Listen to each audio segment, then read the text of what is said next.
Jo, ne kemi ofruar në nënshkrime, 30 nënshkrime kemi ofruar zonjës Osmanit, edhe në takim të drejt për drejt mos voni dje.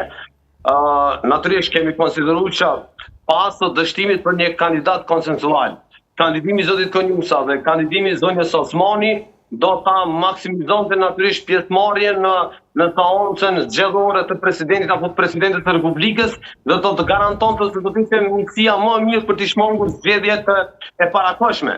Ndërkohë që të kishim edhe president me integritet të lartë. Zonja Osmani ka refuzuar dhe kjo bën publike edhe sot natyrisht përmes përfaqësuesve të televizijës.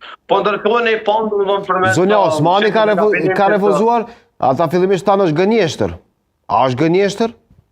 Jo, nuk është në asnjë mënyrë. Në fillim thanë që nuk është e vërtetë, pastaj thanë që na kanë ofruar formalisht, por jo zgjedhjen, ndërkohë që ne nuk kemi garancia as për votat e zotit Konjusa, lërojmë për zonjën Osmani. Okej, po kush do fiton te zonja Osmani dhe zoti Konjusa, po çse do ishin? Atë po natyrisht do të shprehin vullnetin e tyre. Kë do e votonit ju, zoti Rustemi?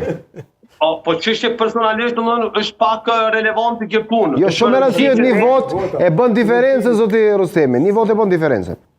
Po natyrisht e para do të ishte kandidimi i zotit Konjusa dhe zotit Osmani, për të ishte garantia më e madhe për të shmangur zgjedhjet e parakohshme në një rrethon të tillë dhe për të garantuar maksimizimin e pjesëmarrjes në atë mbledhje në atë seancë të kuvendit dhe natyrisht një përzgjedhje në cilin do verzion me integritet të lartë, do të ishte një përzgjedhje